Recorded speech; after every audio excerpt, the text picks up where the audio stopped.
Bien, regresamos entonces. Estamos con Eleodoro Mayorga, ex gerente general de Petroperú, y con Carlos Herrera, ex ministro de Energía y Minas. Con ellos vamos a hablar sobre Petroperú. Eleodoro, Carlos, muy buenas noches. Gracias por estar con nosotros en el programa. Noches. Bien, cuéntame un poco, Eleodoro, desde tu perspectiva, ¿cuál es el beneficio principal de esta nueva propuesta para la puesta en marcha del proyecto de Petroperú en Talara? El beneficio principal es que el país va a contar con un abastecimiento en combustibles de mejor calidad y creo que este proyecto marca un poco una nueva fase entre la historia de Petroperú. O sea, Petroperú, desde que se hizo la privatización en los años 90, ha pasado un periodo muy negro. O sea, se vendió las operaciones rentables, se pasaron al sector privado y la empresa ha sobrevivido años de crisis, años difíciles.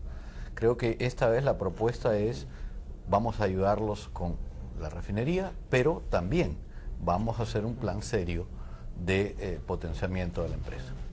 ¿Cómo era la rentabilidad de Petroperú antes de los 90?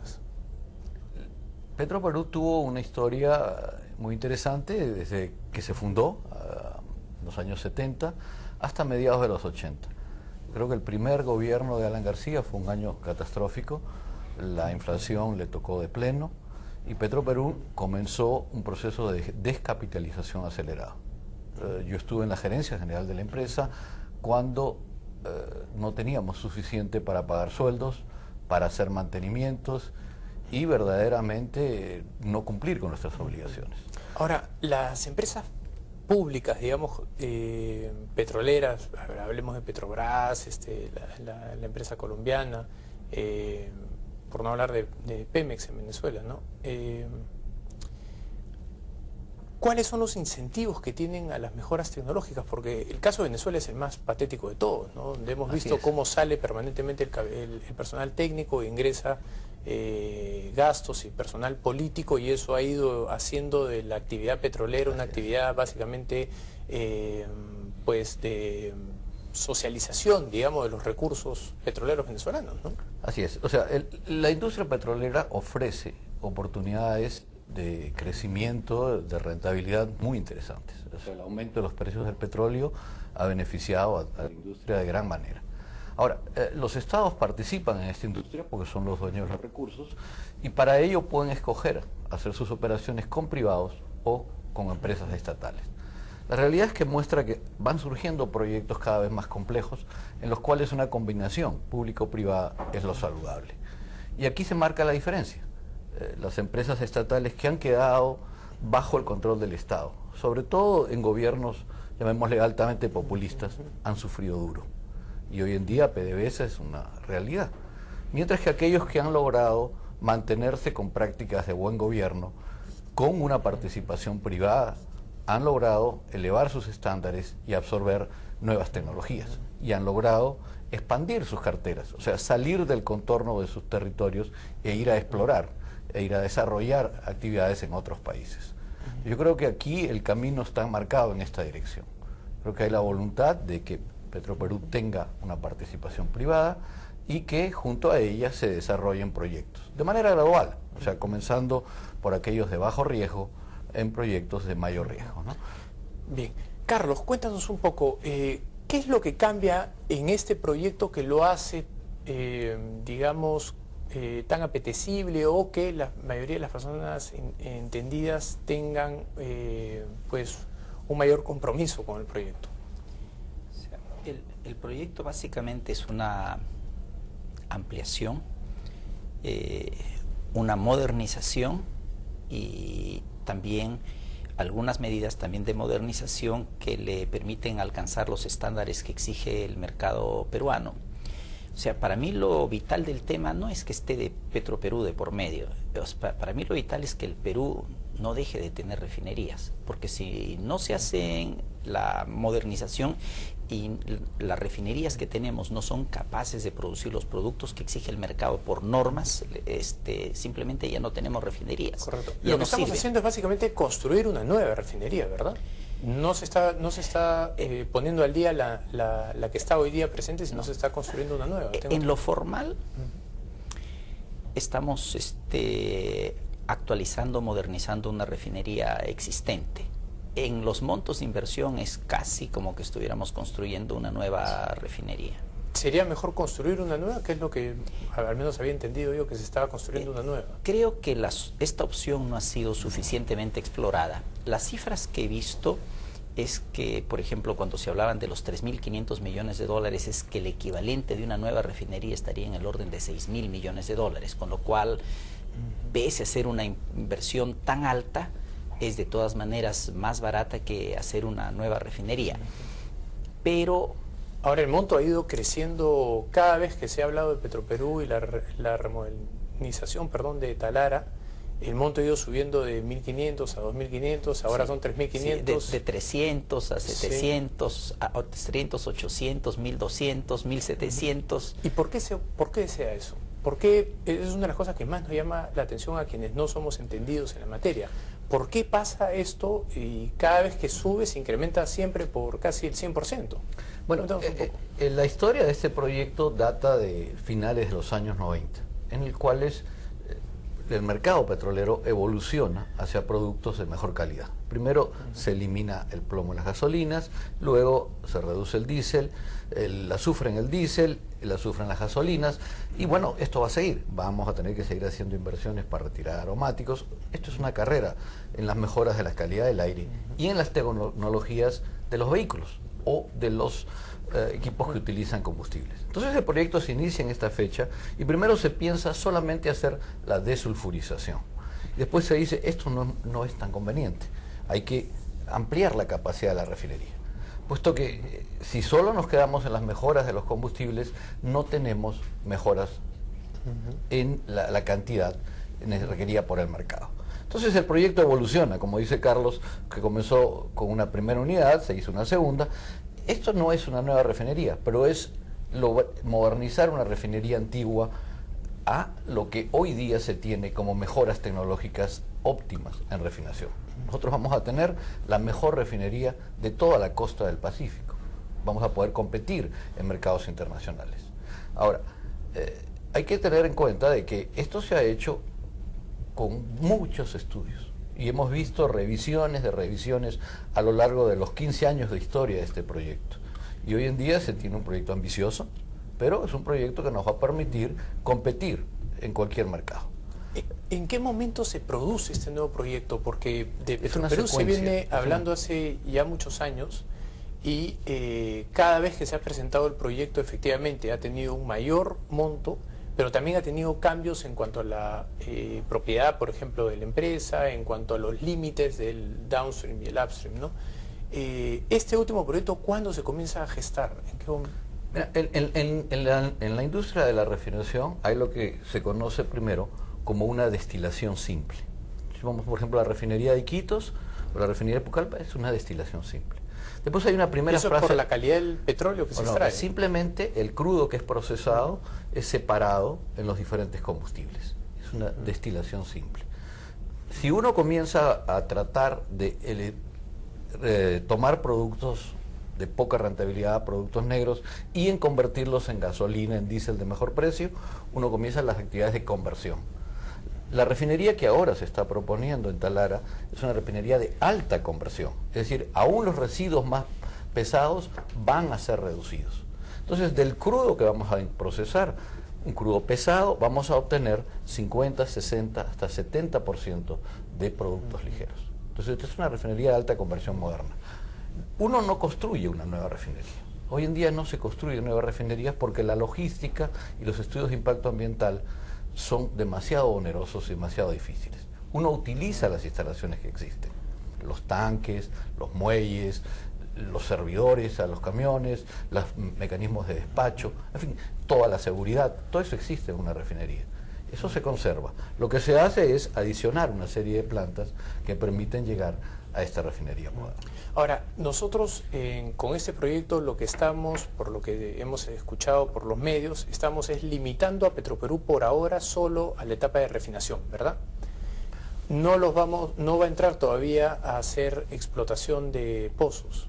Bueno, si uno lee el proyecto de ley, lo que se dice es que mientras dure este repago, Mientras las condiciones no hayan evolucionado hasta tener una participación privada, el directorio de Petroperú no puede comprometer el flujo de caja de la empresa. No puede comprometerlo en proyectos de alto riesgo, en proyectos que podrían, ¿no?, poner en peligro el repago de este financiamiento. Esta es una condición normal. Lo cual tiene sentido, ¿no? Lo cual tiene sentido. Evidentemente, esto no implica que proyectos de alta rentabilidad, tomemos el caso de estos lotes que revierten a Petroperú, en el cual existe una producción, existe un flujo de caja. Estos proyectos pueden ser llevados adelante sin problema. Proyectos comerciales, o sea, en los cuales no hay, digamos, un riesgo, pueden ser aprobados por el directorio. Correcto.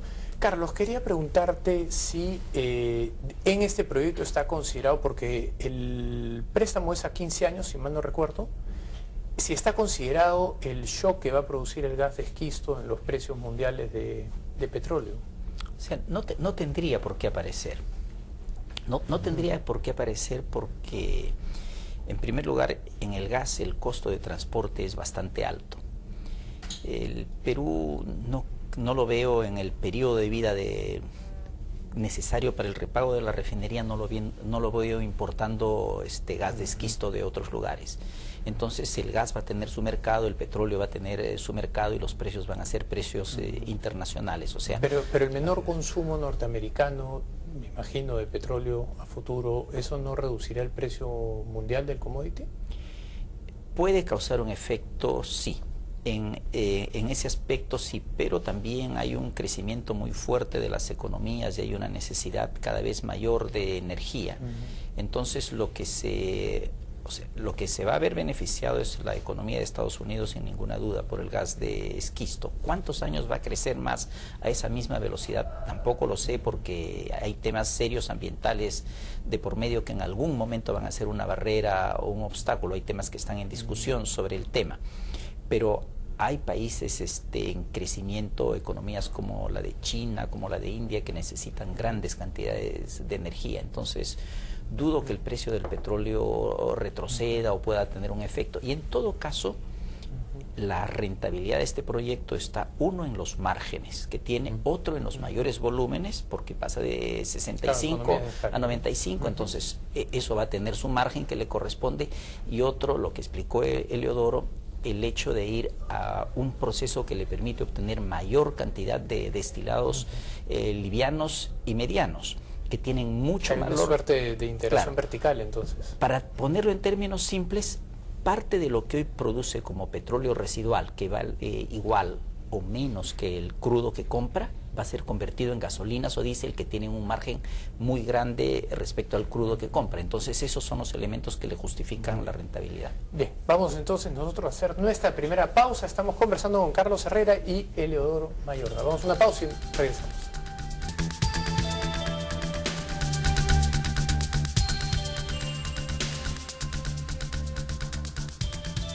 Bien, estamos con Eleodoro Mayorga y con Carlos Herrera. Con ellos estamos conversando sobre la repotenciación de Petroperú.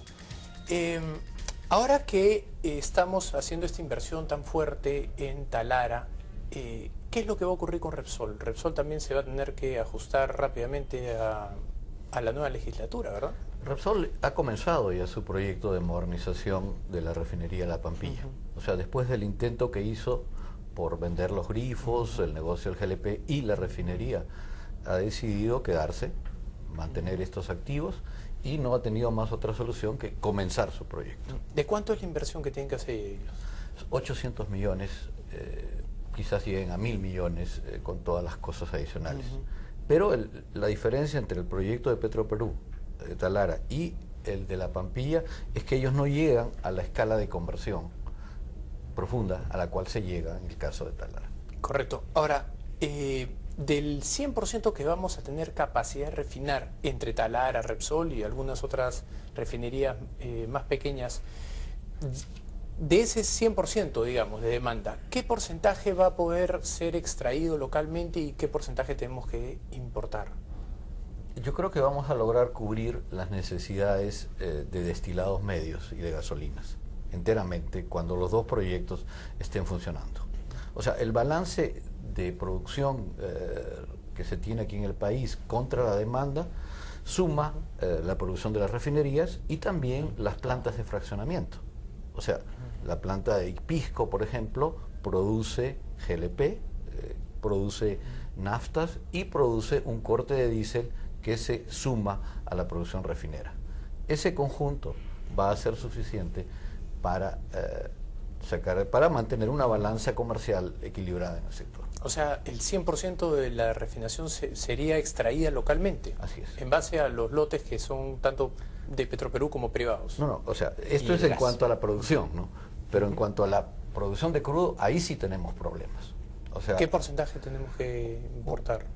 Quizás las 2/3 partes de lo que las refinerías procesen va a tener que importarse, a no ser que se hagan inversiones, se aceleren, yo diría, las inversiones. ¿El Perú tiene la capacidad de poder producir el 100% de su petróleo? Sí tenemos. O sea, tenemos las reservas.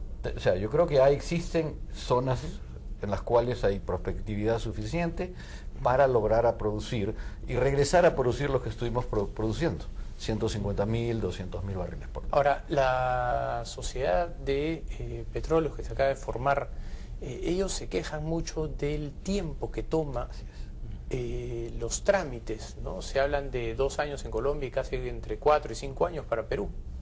¿Cuál sería el problema a nivel de reglamentos? Hay un problema bastante complejo que tiene que ver no solamente con lo intrincado de los reglamentos, sino con la actitud de las personas que tienen que dar las aprobaciones. Lo que pasa es que las personas que tienen que dar las aprobaciones terminan asumiendo riesgos al dar esas aprobaciones, entonces prefieren no hacerlo y lo pasan a otro lado, entonces van circulando. Uno de los temas es que esas personas son pasibles de cargos, incluso cargos muchas veces que les salen de los aparatos de control interno del Estado. Entonces, entre los funcionarios hay temor de aprobación. Y la voluntad política existe, ha sido manifestada por este gobierno, por el anterior gobierno en ocasiones sucesivas. Y todos han querido hacer algo, pero cuando se lleva a la práctica, finalmente es un funcionario, no es el primer ni el segundo, es quizás el cuarto, el quinto nivel el que tiene que dar la primera aprobación. Que vale, en verdad no solo ocurre en este sector, ¿no? Sí, es en todo el Estado, porque es un mal del Estado, es un mal del propio Estado. O sea, creo que ahí tenemos problemas de un aparato estatal que está súper congestionado con demasiadas regulaciones. En cada examen que hace la Contraloría, la persona encargada recomienda hacer un nuevo reglamento diciendo que tal cosa no está reglamentada, de tal manera que las personas pierden su capacidad de decisión, que es por lo que vale una persona. Entonces, el exceso de reglamentarismo de un lado y la forma en la que se lleva el control, a las personas se las castiga no por un resultado malo, se las castiga por no haber aplicado un procedimiento. El resultado puede ser bueno, pero si no aplicó el procedimiento que está reglamentado y que no necesariamente es lo mejor, entonces recibe un castigo. Entonces las personas, por temor al castigo, los funcionarios no toman decisiones. Correcto. Ahora, hemos aumentado también la cantidad de permisos. O sea, si recordamos, en los últimos 2-3 años nos hemos dado un Ministerio del Ambiente, con todo lo que significa esta permisología. Hemos querido introducir la consulta previa, con todo lo que esto significa. Hemos desarrollado, a través del canon y de las transferencias, toda una cantidad de instituciones a nivel subnacional, en las regiones, en las municipalidades.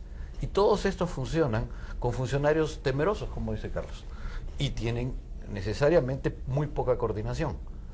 Es un shock que estamos pasando. Más un Ministerio de Cultura, ¿no? Claro, yo no creo que vamos a tirarnos afuera al Ministerio de Cultura, al Ministerio del Ambiente, la consulta previa. No, tenemos que aprender a trabajar de manera coordinada con estas instituciones. Quería preguntarles, porque se me acaba el tiempo lamentablemente, ¿cuál es el paso posterior? ¿Qué es lo que sigue? Porque ahora viene un concurso, o no está definido todavía quién va a hacer esta puesta al día, ¿verdad? ¿Cómo va a ser este proceso? El proceso anterior de Petroperú. Sí, respecto a Talara. O sea, ahora debe haber un concurso público en el cual se convoca a propuestas para... No, yo creo que hay ya una selección hecha de tecnologías, hay una selección hecha de las empresas que van a intervenir proporcionando las diferentes partes, y creo que queda muy poco por concursar. O sea, Las cifras con las cuales se está trabajando ya son cifras a firme. Lo que está abierto es el plan de modernización, de potenciación de Petroperú. O sea, ¿cómo es que Petroperú va a ir creciendo? ¿Cómo es que va a ir adicionando operaciones? ¿Cómo va a funcionar? Eso es más un plan estratégico. Un plan estratégico, claro, de negocios de largo plazo. Correcto. Yo creo que es importante que se haga bien. Bien. Bueno, les agradezco a ambos por su visita, ha sido extremadamente interesante y nos hemos podido además alargar sobre el tema. Bien, Gracias. Gracias. Bien, vamos nosotros a una pausa final y regresamos.